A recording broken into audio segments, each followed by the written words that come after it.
एक समय की बात है, गौतुर नाम के एक गांव में एक पंडित जी रहा करते थे। उन्होंने एक साहूकार के पास 500 रुपये ये सोचकर जमा करा दिए कि जब उनकी बेटी की शादी होगी तो ये पैसे उनके काम आएंगे। देखते ही देखते समय निकलता गया और बेटी शादी योग्य हो गई। पंडित जी ने अपनी बेटी के लिए योग्य वर देखना शुरू कर दिया।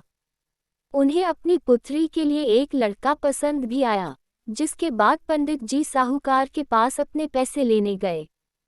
साहूकार ने उन्हें पैसे देने से इनकार करते हुए कहा, मेरे पास आपने कोई पैसे जमा नहीं कराए।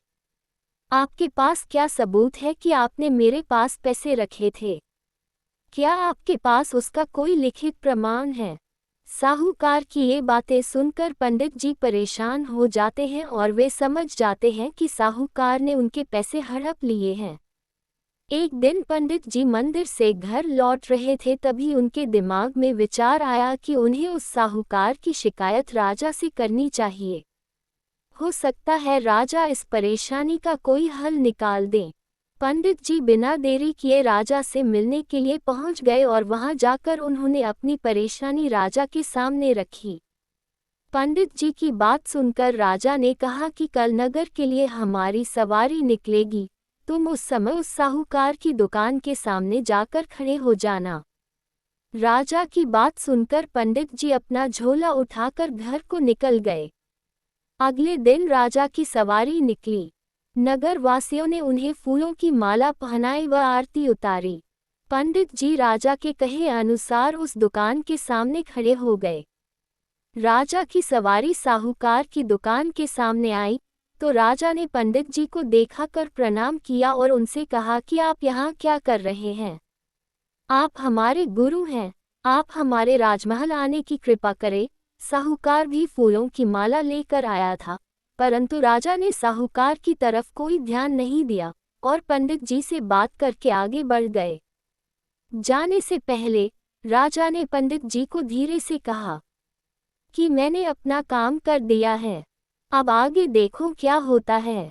पंडित और राजा के संबंध को देखकर साहूकार सोच में पड़ गया और उसे घबराहट होने लगी कि कहीं पंडित उसकी शिकायत राजा से न कर दे। वह घर जाकर रात भर सो नहीं पाया। सुबह दुकान पर जाकर सबसे पहले साहूकार ने अपने मुनीम को पंडित जी को सहसम्मान दुकान में लाने के लिए कहा। मुनीम पंडित जी को लाने के लिए निकल गया। कुछ देर बाद पंडित जी के घर जाकर मुनीम ने पंडित जी को कहा कि साहूकार ने उनको दुकान में लेकर आने के लिए उन्हें भेजा है। मुनीम पंडित जी को सम्मान के साथ दुकान लेकर जाता है।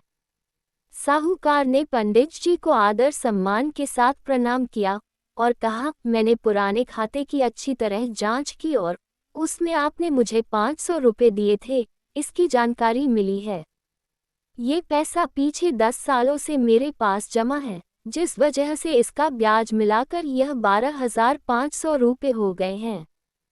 फिर साहूकार उन्हें 13,500 रुपये देता हुए कहता है कि आपकी बेटी मेरी भी बेटी की तरह है, तो ये 1,000 रुपये मेरी तरफ से उसकी शादी के लिए हैं। साहूकार ने पंडित जी को 13,500 रुपये देकर बड़े ही प्रेम के साथ विदा किया। इस तरह पंडित जी को उनके अपने पैसों के साथ ही उसका ब्याज और शादी के लिए साहूकार की तरफ से 1,000 रुपये अतिरिक्त मिल गए। दोस्तों, अगर कोई किसी को परेशान कर रहा है तो उसके सामने गिड़गिड़ाने की बजाय ऐसे व्यक्ति से मदद मांगे जो इस समस्या से उसे निकाल सकता है। दोस्तों, कहानी अच्छी लगी हो तो चैनल को सब्सक्राइब जरूर करें। धन्यवाद।